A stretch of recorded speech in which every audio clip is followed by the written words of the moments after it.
Morning all. It's emerged that the UK is in talks with the Taliban in an attempt to ensure safe passage for people over the Afghanistan border. Well, that move comes as the Foreign Secretary faces a big day, with MPs preparing to question him on the Taliban takeover. We'll be bringing you that live at 2 o'clock here on Sky News. But before all that, here are the morning's main developments. UK officials and the Taliban are in talks in Doha over how to secure safe passage out of Afghanistan for British nationals and Afghan allies. Meanwhile, the Home Office has confirmed that Afghans who worked with the British government and military, who now hope to rebuild their lives in the UK, will be given indefinite leave to remain. Well, in the United States, President Joe Biden addressed the nation last night, once again defending his decision to withdraw troops from Afghanistan. Our US correspondent, Mark Stone, has our first report.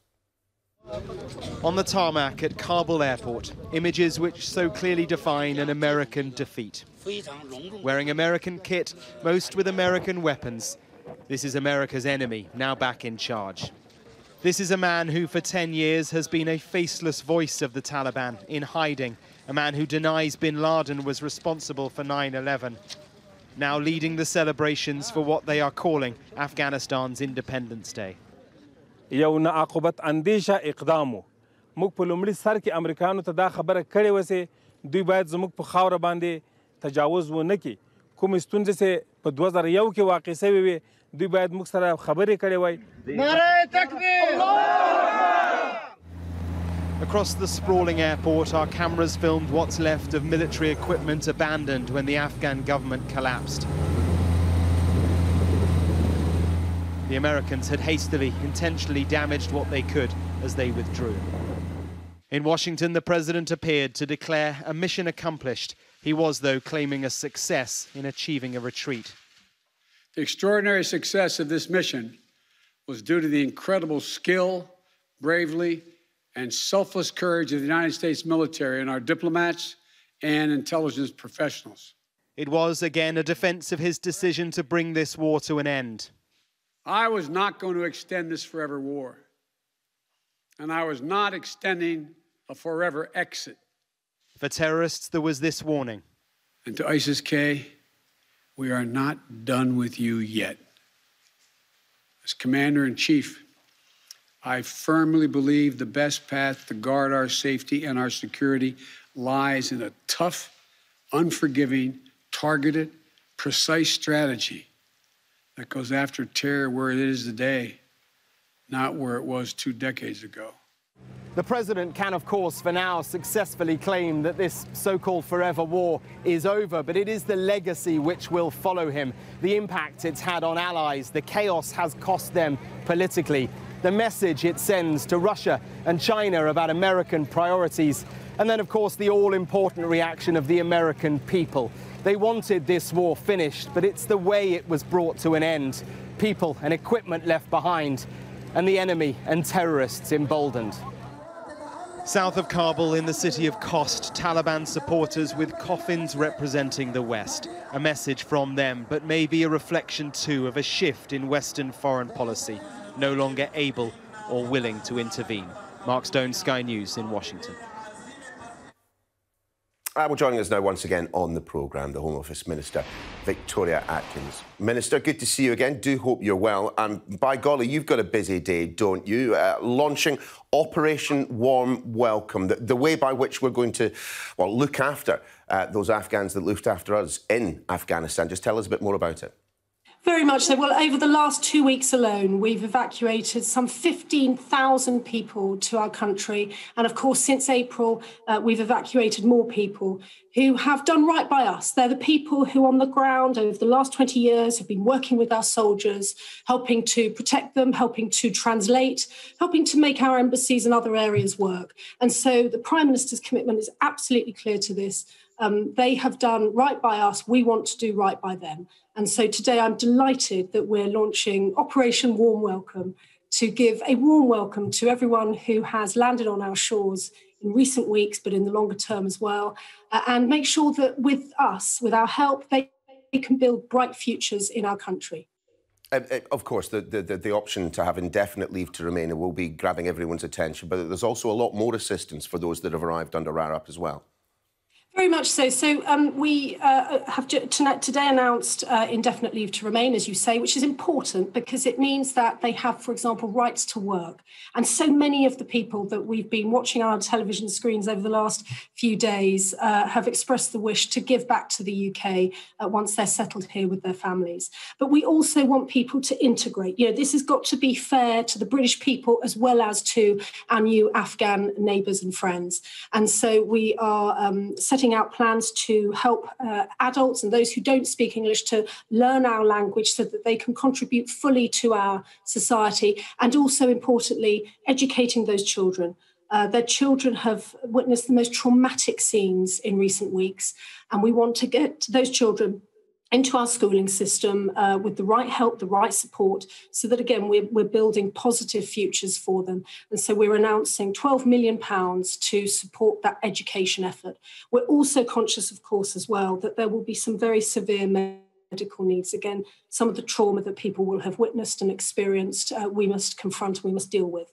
And so we're announcing a further £3 million to help with the healthcare needs of people. And in addition, of course, everybody needs homes. And so there's a long-term piece of work to ensure that we're able to provide homes for people who have come to our country.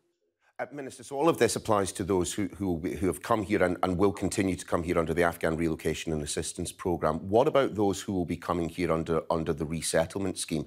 Will they be afforded indefinite leave to remain as well? Well, we're very much working on this scheme at the moment. You'll appreciate that this is it's a huge task ahead of us, and we want to get it right. And look, we've done this before because we've done this with the Syrian resettlement programme. And that has widely been judged to be a success. And so we want to take the very best parts of that scheme to build this new scheme to help those who are vulnerable within Afghanistan, those who may have espoused Western values, who may have stood up for women's rights, for example. As well as sorry to interrupt, Minister, because we've got finite time. But just in terms of, we have already suggested that we will be taking 5,000 people separately under the resettlement scheme this year alone. When they get here, has it been decided yet whether or not they will be allowed to be granted indefinite leave to remain? As I say, please don't read anything into it other than we're just working on it at the moment. As I say, this is a very, very fast-paced, very, very large task. And I've got 10,000 people staying in quarantine hotels today, for example. We've got to make plans for the bridging accommodation that they move into once they're released from quarantine. So these decisions will be made in due course. But I very much hope that from the announcements today, British people, but also importantly, Afghans who have moved to our country very recently, really get the sense of how warm and welcoming the government wants to be towards them. And indeed, this is reflected in the response of British people themselves. We've seen over the last few days how generous people have been. I know in Scarborough, for example, people turned up to the hotel where Afghans are staying with toys, with nappies, with clothes, trying to do their best to help. And we want to very much take advantage and seize every opportunity of kindness that people are able to offer. And we're developing at the moment a portal that people will be able to log on to register how they can hope to help Afghan friends moving into their area. Indeed, but of course, time is, in essence, of the essence for those who remain in Afghanistan at the moment. We know from speaking to the Foreign Secretary yesterday that at least several hundred, low hundreds, but several hundred, British nationals remain in Afghanistan. There are also thousands of others who may have been able to qualify for ANAP or may have been able to qualify for the resettlement scheme. And at the moment, the advice seems to be get to the border, get over the border. What happens after that point? How can they then make their way to the United Kingdom or indeed is there a processing centre? We've heard that talked about a number of times.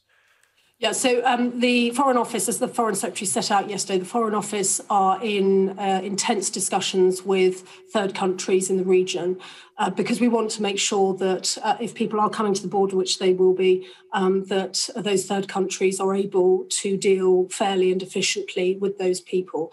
And so we're very much in discussions with them. Of course, part of this is ensuring that the Taliban do what the UN Security Council resolution requires them to do, namely to offer safe passage to people who are rightly travelling to the borders to seek sanctuary. And what will we do? How far are we prepared to go with the Taliban if they renege on promises that they have already made in terms of safe passage? So Simon Gass it's been announced overnight. So Simon Gass, the Prime Minister's representative on Afghan resettlement, is special envoy, is very much there in Doha at the moment, discussing with senior Taliban figures on the future. And I don't want to in any way impinge on those discussions, but the international community is watching very closely what the Taliban is doing and will do over the next weeks and months. And the Foreign Secretary and others have been clear that we will use every lever at our disposal, diplomatic and otherwise, to ensure that the Taliban lives up to the resolution that was passed by the Security Council. As mentioned before, of course, those relocating here under ARAP, the Afghan relocation programme, I mean, they are people who have assisted us, in our fight in Afghanistan and their families, and people will not begrudge them being helped when they reach this country. But do you not accept that you have, in essence, now created another tier, another class, perhaps, within our immigration and asylum system? Well, I don't think anyone watching the scenes that we've seen over the last couple of weeks could have failed to have been moved by the terror, the desperation, the anguish, the fear that people were experiencing, not just outside the gates of the airport, but also, of course, across the country. And so I very much, and I have complete confidence that, as you say, British people will understand that and will want to respond. And in fairness, but do you accept that they are going to be treated differently by the immigration and asylum programme to anyone else? Well, we have already the model for this with the Syrian resettlement scheme. As I say, that was set up in 2015. We went to great efforts to ensure that accommodation and other services were already set up in advance of Syrians being lifted from refugee camps to come to this country for safe sanctuary. These circumstances are obviously pretty different, not least because we've had to evacuate people at such a fast pace into the UK. But I would hope that, given the effort, the work that these translators, these security guards, these Afghan army members have done for us over the last 2 decades, the British soldiers they will have worked with, the lives potentially some of them will have saved. I'm very much hoping that we'll be able to, as I say, do right by them just as they did right by us. Just very specifically on the rehousing of those who are coming here, do we really have the capacity to rehome 20,000 plus Afghans over the next 5 years? I mean, we heard from the Local Government Association Chairman James Jamieson earlier, the nature of the refugees we're seeing, significantly larger families. Housing stock, as you well know, is at a premium in every part of the country, particularly when we get to the larger sizes, and we're kind of giving a $5 million top-up payment to local authorities. That's not going to quite cover it alone, is it? Look, I want to be straight with people. This is a very, very difficult challenge. And we are very, very aware of the pressures on the housing market and the housing lists already. That is why we have announced this, as you say, top-up fund to help councils find larger properties for Afghan families. But it comes back to integration again. This policy will succeed if we welcome and we integrate people into our societies and we get them settled into accommodation, help their children get into schools, get them registered at GPs and so on, and then they can begin to pay back into our society. And I've heard some wonderful stories over the last few days. People who have fought with the British Army, have translated for the British Army, determined when they can to, if they're allowed to join the British Army, others who very much want to study so that they can continue their medical careers and so on. There have been some really, really inspirational stories that we've heard from people who have. And so we really, really want to achieve that. I just want to squeeze in just a kind of a final comment. Of course, Afghans fleeing the country will be trying to get to different parts of the world for safety by a variety of means. We understand, of course, from this government that in future you are seeking to deny asylum to people who arrive in the UK having passed through other safe countries. It would seem that at some point in the not-too-distant future, there will be hundreds, if not thousands, of Afghans who have made their way through safe countries, coming to the UK and trying to claim asylum. Will we truly deny them asylum at that point because they have passed through safe countries? We are absolutely determined to crack down on the illegal people trafficking gangs that we see exploiting the channel, exploiting people for profit. It is incredibly dangerous for people to make these journeys. I mean, my previous career, I used to prosecute criminals for a living, and some of the migration cases I saw at the time were truly, truly horrific. And so we want to stop that. We've got to send this very clear message out to the people traffickers that if they do this, if they're caught, then they will be dealt with in our justice system.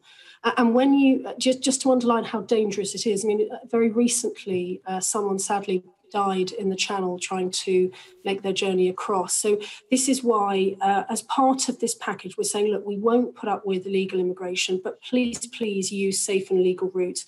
And that's why the Afghan resettlement scheme is so important, and taking what little time we've taken to set it up properly is vital, because we want to help people who should come to this country. We want to help them come here legally and safely, as indeed we did with the Syrian resettlement scheme. Victoria Atkins, good to see you again. Thanks very much for joining us. Thank you. Well, as we've been hearing, the government says the UK is talking with the Taliban, trying to ensure the Britons can safely leave Afghanistan. Let's head to Doha and our correspondent, Sally Lockwood. And Sally, as we understand it, as we know from your interview with the spokesman before, there is a Taliban presence in Doha, and it is there that some of these meetings have been taking place. Yeah, that's right. Qatar was always destined to be a key player in the chapter of what happens next after military withdrawal. And certainly the US, the UK, they have moved their diplomatic staff here, and they are talking to the Taliban. The Taliban now face the harsh reality of what it's going to be like trying to govern Afghanistan. And the international community now face the very real reality that they need to have talks with the Taliban in terms of ensuring British interests and the safety of the Afghan people going forward. Now, the Prime Minister's special representative on Afghan transitions, Sir Simon Gass, a senior figure in the intelligence community, he is in Doha at the moment and has held talks with senior Taliban leaders. Now, Sky News has been told that one of the main things that he's trying to ensure at the moment is safe passage for any remaining British nationals and Afghans who worked for the British military to leave the country. And we understand that crisis staff are being sent to neighbouring countries such as Pakistan in the next 48 hours to try and ensure safe passage across land borders for those British nationals and former British employees who are Afghans, safe passage across land borders in order to try and get out of the country. But certainly that is something that the international community and diplomats now will have to deal with, is that they're going to have to sit and talk to the Taliban in terms of what happens next, because, of course, they wield the power now in Afghanistan. They control the airport at Kabul, which remains closed. So for now, getting anyone out will have to be over a land border. Sally, many thanks indeed. Well, Dominic Raab will be answering questions on the government's Afghanistan policy in front of the Foreign Affairs Committee. That's at 2 o'clock this afternoon. We'll bring you full coverage of that here on the channel. But still to come on this programme, the UK government is holding talks with the Taliban to ensure that Britons can safely leave Afghanistan. At 8:05, we'll be getting the thoughts of the former chief of the Secret Intelligence Service, Sir John Sawyer. The Chinese government has introduced tough new limits on how long under-18s can spend playing video games. Just a little later, I'll be asking one technology journalist if it's a good idea. And at 9:30, I'll be talking to former professional footballer Ashley Kane, who's aiming to cycle 1,000 miles to raise money for a charity set up in the memory of his 8-month-old baby who died from leukemia. And now a new drug to lower cholesterol, hailed as a potential game changer, is to be offered to hundreds of thousands of people on the NHS. The drug, named inclisiran, could prevent tens of thousands of premature deaths and more than 50,000 heart attacks. More than 2 in 5 people have high cholesterol. 6.5 million adults are taking lipid-lowering drugs such as statins. Now, it's predicted that this new drug could save as many as 30,000 lives over the next decade. Parts of Louisiana could be without electricity for weeks in the wake of Hurricane Ida.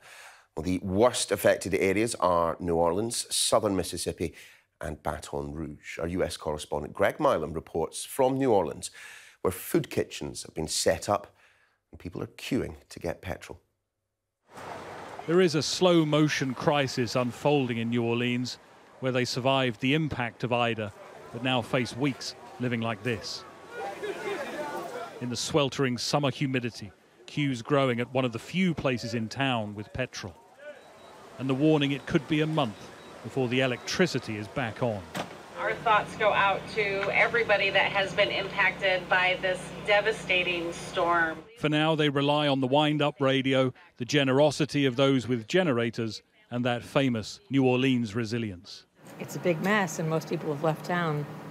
I think part of that is due to the power outages. This power thing, it seems crazy that it could be weeks. Could be. What do you think about that? I wonder if I should leave. But I think there are people who are a lot worse off than we are.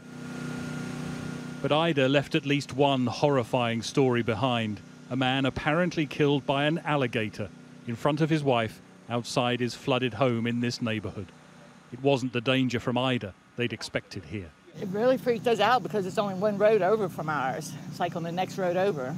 And so just the thought of an alligator being loose out here terrifies me. I ain't gonna lie to you. I mean, the thought of that, what happened to that poor guy is really, really sad though, you know. I mean, I can't even imagine what he or she went through. More died when part of a road gave way in torrential rain in Mississippi. Across the region, officials expect the number to rise. Most of the hospitals do have emergency power, but already swamped with a surge in COVID cases before Ida, they're worried of a further spread in the chaos. For many, even the basics of a hot meal are welcome. And frustration's growing because they thought New Orleans had learned lessons from hurricanes past. What did Einstein say? You keep doing the same thing and expecting a different result is insanity.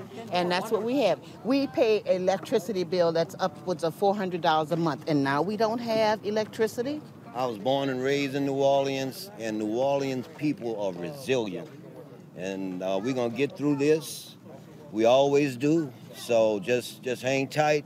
God is on our side. This is a city that's had more than its share of adversity. Greg Milam, Sky News, New Orleans.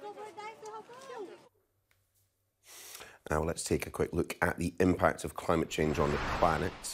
Here's the graphic. The top line shows exactly how the UK's power is being produced. 45% of it still from fossil fuels. And you can also see just how much warmer the Earth is now than in 1880, when modern record-keeping began. Then, the next figure, that's how long it is that scientists believe it will take to reach the plus 1.5 degrees Celsius figure, seen by many as a point of no return for the planet. And finally, a huge and frankly frightening statistic, the total amount of CO2 emissions in millions of tonnes. A couple of other stories now, and a British man charged with conspiring to torture and behead American and European hostages in Syria is set to plead guilty in a court case in the United States. Alexander Cote was a member of an Islamic State cell known as the Pupils, which reportedly executed prisoners in Syria. Cote and another man, El Shafi El Sheikh, were brought to the US last year. It's not yet clear which charges Cote will admit to at the hearing on Thursday. The Metropolitan Police has been warned that it could be putting children in danger over its handling of online child sex abuse investigations. Inspectors found that some officers delayed alerting social services that a child was living with a suspect so as not to jeopardise the investigation. Well, let's run you through the latest coronavirus data for the UK. It shows that there have been 32,181 new cases in the latest 24-hour period. A further 50 people have died after contracting COVID, which takes the total number of people who died within 28 days of a positive test, I should say, to 132,535. Well, another 19,643 first doses of a COVID vaccine have been given. 66,648 received their second. So in total, more than 42.7 million people have now had both doses of a coronavirus vaccine. More than that, of course, throughout the day, but time for us to have a quick look at the weather.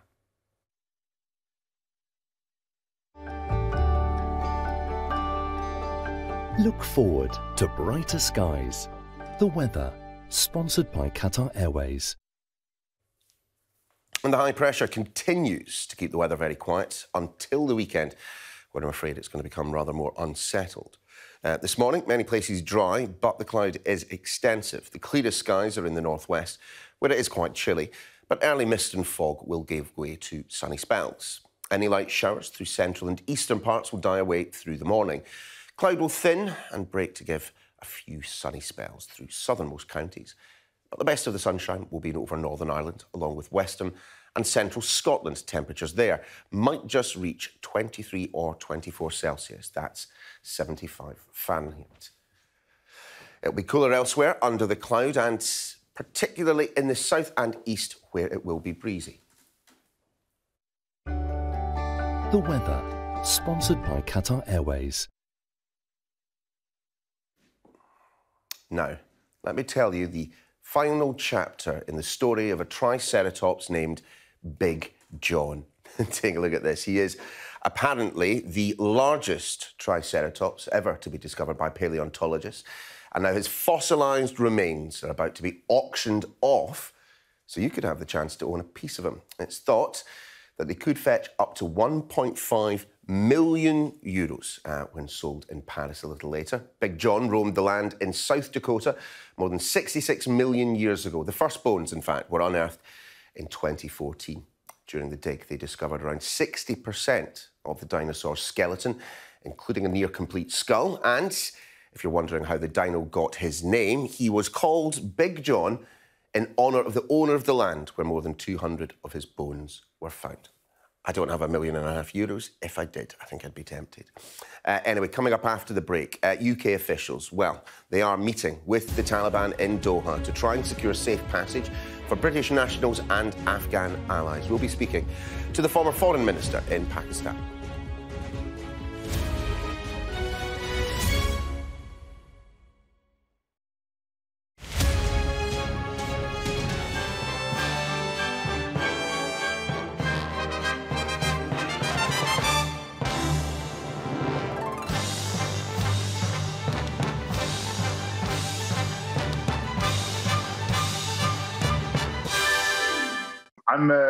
I'm a Disney prince. Well, not quite, but yeah, I'm a love interest in a Disney stage show. It's incredible.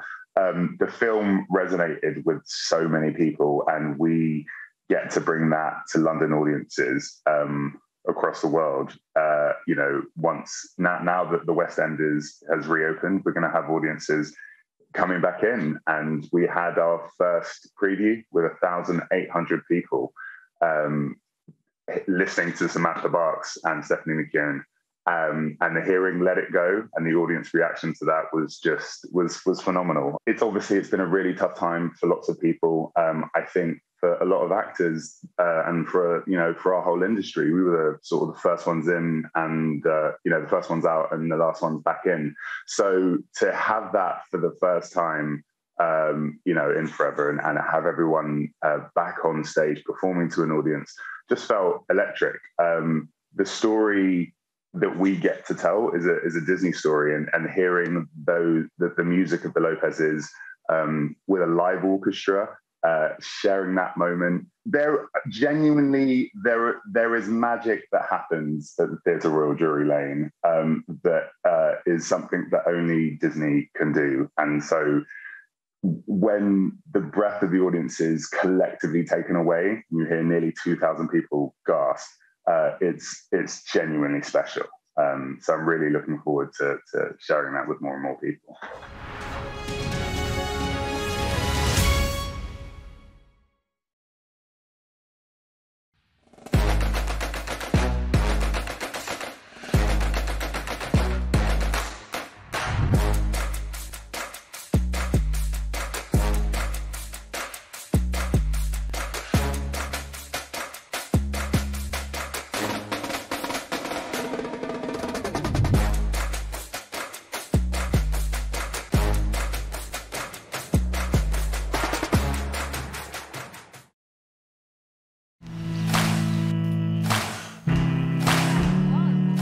It was my vision to come and protect wildlife in the future.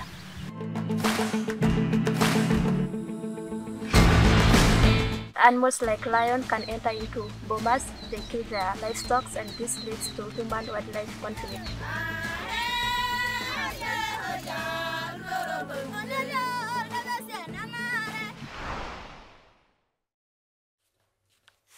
Welcome back. We've learned that the UK is in talks with Taliban officials in Doha to ensure that more Britons and Afghan allies can safely leave Afghanistan.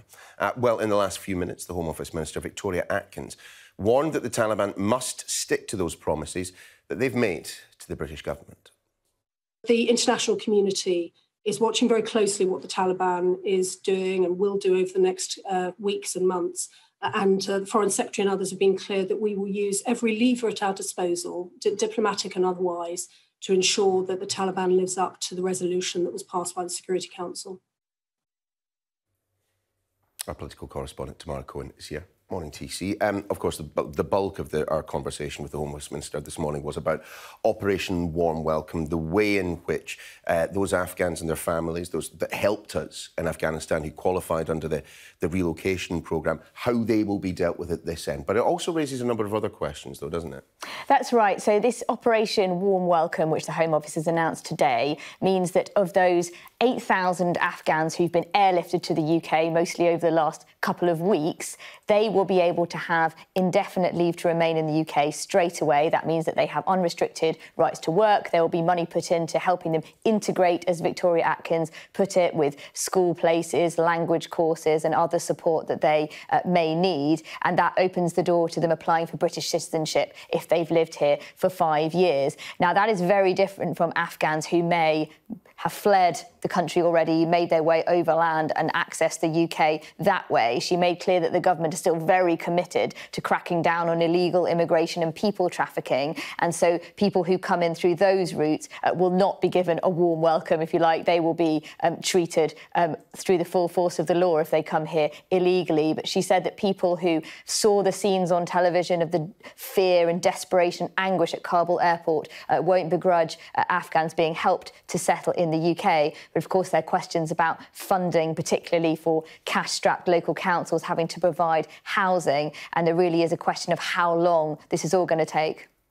For now, Tamara, thanks very much. Well, let's stick with the story of, how many Afghans and others are trying to get their way out of the country. Joining us now in the programme, Hina Rabbani Khan, former Foreign Minister in Pakistan. Ms. Carr, very good to see you this morning. I just wonder if we can start with just the situation on the border with Afghanistan. Anecdotally, we are hearing that there have been some issues with people not just getting across the border, but even getting to it. What kind of influx of Afghans and others are you seeing at the moment? Okay, so strangely, it's very different than what you see on the TV screens, the images that we saw at Kabul airport, where there seems to be a rush for people to want to get out.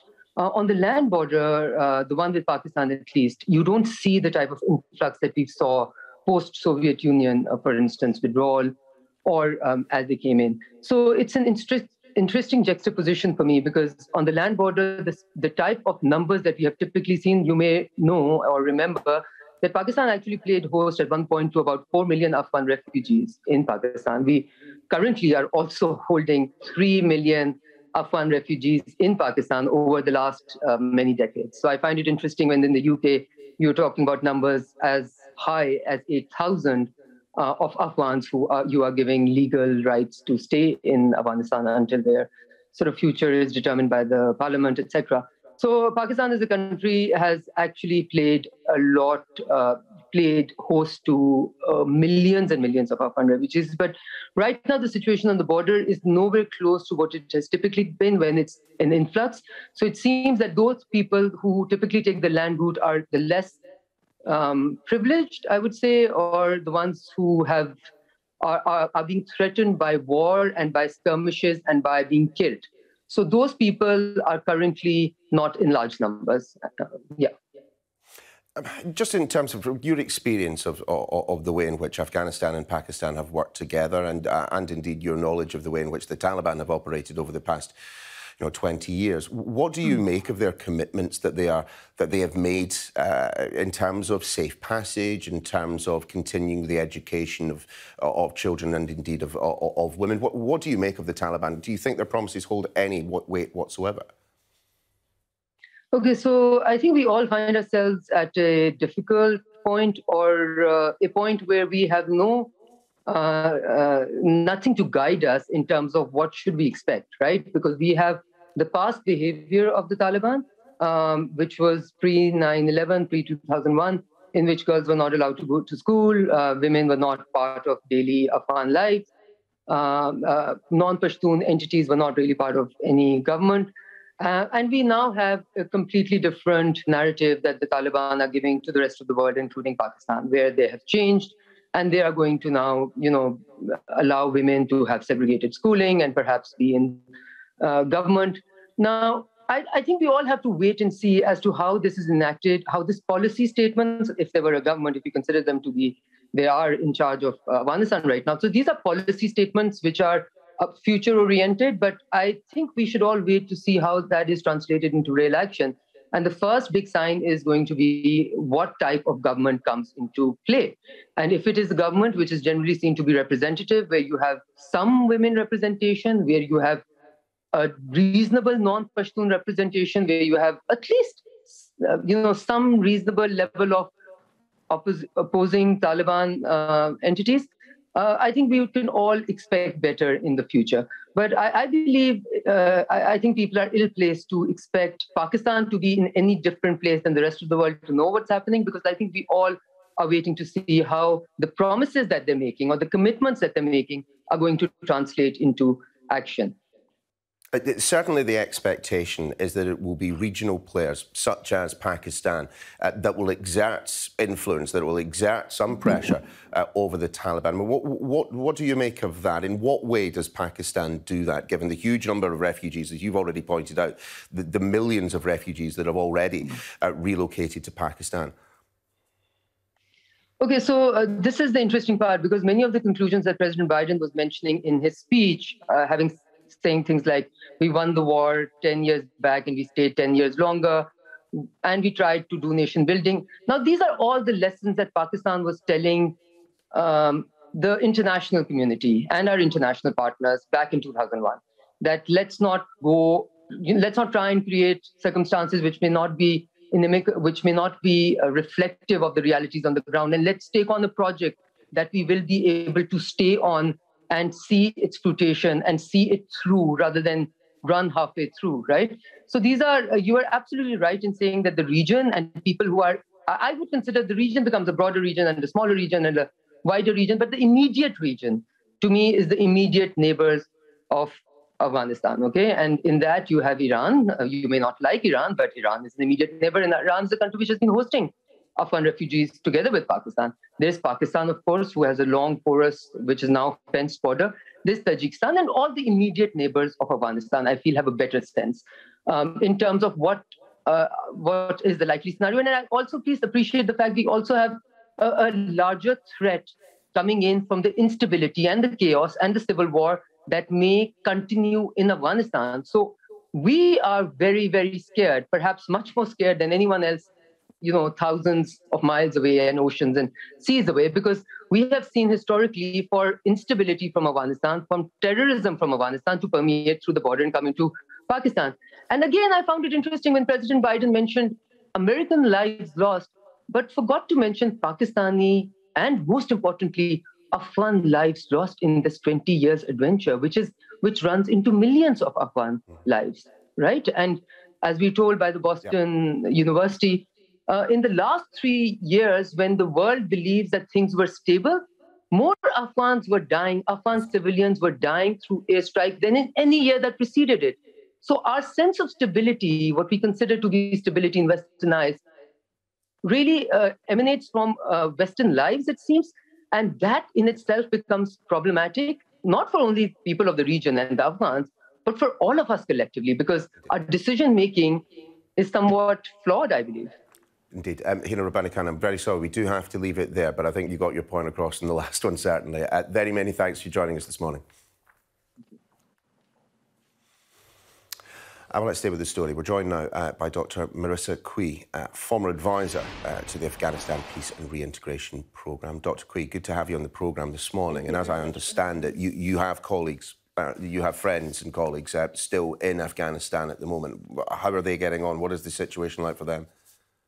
I think that there's a lack of clarity about the number of people who were left behind. Operation Pitching was a huge transport of a large number of people, but there's still so many left behind, especially vulnerable women. I think there was a lot of lack of clarity about what the Arab program was and what the bespoke program was. We now need to think about what is going to happen to them. How do we provide support on the ground? They've been told that they should make their way by land to borders where they can get out to third countries, mainly Pakistan. For women across a very perilous landscape, that will be a very dangerous journey. There's also the problem of the documentation that they need to cross borders. How will that documentation be kept safe? If they have to show it at Taliban checkpoints, what will happen? I know that at the moment there are explorations about how could it be put on the cloud, how could it be kept safe. There's also the problem of money, because the banks have been shut, people have been unable to access their savings. There's a lack of a clear, joined-up synthetic response on the part of the UK. The FCDO could develop a holistic response that includes food security experts, migration experts, regional experts, humanitarian experts, and people who are specialists in aid. And that's the way to move forward, to leverage the human capital that migrants constitute. They're not a threat. Given your involvement in the Peace and Reintegration Programme, you look at what is happening on the ground in Afghanistan, you look at where we started 20 years ago, and if you look at it and you squint, it really doesn't sometimes look that different, does it? I mean, were those 20 years wasted? And if so, who do you blame for that? I think that the hopes of so many people have been ignited. We've kindled a flame. I was asked by one US diplomat why a friend of mine who was part of the peace program hadn't applied to migrate to the United States long before. And the reason was because he's a patriot, because he believed in peace, because he believed in democracy promotion, because he believed in women's rights. So those things we have to seek into. It's not good enough to talk about soft power through aid conditionality and holding the Taliban to their word. We have to think about how are we going to do that in a constructive way. And to do that in a constructive way, we have to leverage the things that mean something to them. And legitimacy on the ground means something to them. So if they're interested in a kind of gender apartheid, then you have to say, how are you going to educate female doctors to supply the needs of women? How are you going to educate female teachers to supply students? Using their language rather than universalistic human rights. I just want to ask you, just before you go, what chance is there that the Taliban themselves can retain control of Afghanistan? We understand, of course, any of us who spent any time there knows, so any number of disparate groups, tribes, ethnic alliances, and the Taliban have come in and have by force, in essence, taken over. Can that persist in the medium term? Well, ISK supposedly has 1,500 to 2,200 soldiers on the ground. ISK is opposed ideologically to the Taliban's collusion with the West. The Taliban has had trouble controlling ISK in the last few days with the airport evacuation. There's also the difficulty that historically Afghanistan has been challenging to govern because of center-periphery differences and because of factionalism between tribes and clans. The Taliban's own factionalism, because it's a heterogeneous rather than a homogeneous group, is going to be problematic. So there's still a lack of clarity about whether or not they can govern. Dr. Marissa Qi, great to have you on the programme this morning. Really appreciate your time. Thank you for having me. Now, the school summer holidays are over, well, almost, for hundreds of thousands of pupils across England. Teachers are using today, though, to prep for their return. But how are schools going to try and keep COVID-free? Our correspondent, Shaman Freeman-Powell, joins us live from a school in South London. Shaman, just take us through it. I mean, it's going to be a busy, busy couple of days, isn't it? It is, that's right. It is going to be a busy couple of days. I'm at school here in North Dulwich. I've just spoken to the head teacher who said that she is already going through testing the pupils. They tested year 7s, 8s and 9s yesterday and expect to test more than 700 pupils by the end of today. And this is, of course, because pupils are no longer being asked to wear those face masks anymore. They're no longer being asked to self-isolate either if they come into contact with someone that is tested positive. Instead, they're being asked to take a PCR test and then self-isolate if they have a positive result. But not everyone is happy about this. We can remember before, in previous returns, that there was a lot of concerns about the disruption to education. However, now some unions are saying that with less mitigations, that cases could increase. But schools like this one are doing as much as possible to try and change that. Shaman, good to see you. Thanks very much indeed. Now, Britain's oldest synagogue, founded, well, just down the road, heart of London, really, is facing an uncertain future because of plans to build new skyscrapers immediately next to it. Rabbis are concerned that the building will lose much of its natural light. Sky's Jemima Walker went to find that 17th century building. Britain's oldest synagogue has seen 320 years of worship.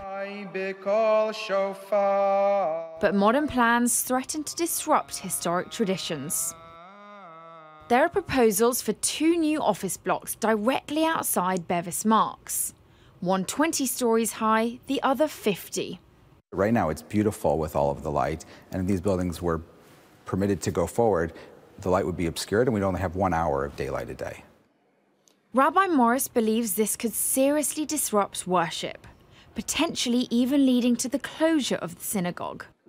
Light is incredibly important for Jewish prayer, reading from the prayer book, and it's also the spiritual experience of when light kind of enters into the space and you feel that lift. I think the reality is that if a 50-story tower was proposed next to St. Paul's, it would be a non-starter. And we're asking that Bevis is also afforded some level of protection.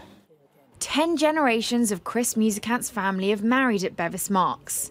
It's a tradition she wants to continue. I find it exceedingly painful to think that because of some developments, it might cease to be a living entity. It isn't a museum, it is actually a living, very vibrant entity. A City of London Corporation spokesperson said, "The City of London Corporation's Planning and Transportation Committee considers all relevant planning matters, including relevant representations both for and against the development, before taking a final decision on planning applications." The City of London is an economic generator for the nation. High-rise buildings can play a role in driving that. People like Chris hope development won't leave this historic synagogue in the dark. Jemima Walker, Sky News, London. China has introduced a new law limiting the amount of time teenagers can play video games, all part of an effort to curb addiction. Here to tell us more about it, technology journalist Will Guyatt. Will, good to see you. And at the core of these proposals, you know, a limit of 1 hour a day. Judging by the machines over your shoulders, when you were under 18s, that wouldn't have been something you'd have been able to cope with. Oh, no, definitely not. And the thing that's really interesting me about this is China essentially attempting to put the genie back in the bottle. If we tried something like this in the UK, there would be protests on the street. I'm really interested to see how this progresses and how this pans out, whether China develops a golden generation of geniuses who've got all of their social issues and problems solved. Many countries don't believe that video games are quite as devious as China is suggesting. Chinese state media called video games a few weeks ago spiritual opium, which is probably one of the largest disses I've ever heard for the video games industry in the 20 plus years I've been covering it. I'm just hugely interested to see how this develops. Nobody can argue that video games have an influence over people's lives. Whether it's destructive or enhancing, it's still in some people's eyes up for discussion. We've had cases from universities here in the Western world and in Europe saying the actual benefits of video games are incredibly positive. But as an experiment, looking at China as a petri dish for doing something like this, I'm really intrigued to see what the results will be like and whether or not they can actually hold kids to this, because a number of gamers in China already use what's called a virtual private network. These are the services you can get, which mean you can essentially pretend your computer is anywhere in the world and thus circumvent any of the systems they may be putting in place. So this could potentially be a bit of a tit for tat between Chinese teenage gamers and the state. And also, it looks like the state has developed some teeth on this. They said they're going to be regularly checking what kids are doing, and they're also going to penalise games companies if they do so. Well, what kind of size of a market then are we potentially going to be losing out on here? Well, $46 billion this year alone was the predictions for Chinese video gaming. So this is not a drop in the ocean. And this has waves across the world because China has invested massively in Western culture, Western video gaming companies in England, in Scotland, in Wales, all over the last few years. And if this is the Chinese state essentially telling these companies to back out of video gaming and adjust to a way of life that they prefer, you have to wonder whether those investments are safe long term. Some of the biggest video games companies in the Western world saw share prices dented the other day when this was announced. They've recovered slightly since then, but there has to be some nervousness in those companies when they've taken tens of millions of pounds from investment from Chinese companies who may no longer be allowed to be in the video game space. Well, quickly, if you can. I mean, you mentioned VPNs there, and obviously kids could, get their parents to log in for them as well. I mean, do the Chinese not have just slightly more control, though, over their internet than perhaps other countries in the West that might interfere here? Virtual private networks definitely still work in China. I speak to a number of people in China who use them. Perhaps the most interesting thing here is that they're suggesting that they're going to use real ID. So gamers have to use their real name and real identification, which, if possible, is going to be very interesting for companies like Twitter and others in the UK. Well, we're going to have to let you get back to your gaming because we're just about out of time. Very good to see you, and I'm coming round to have a go on that one over your right shoulder very, very soon.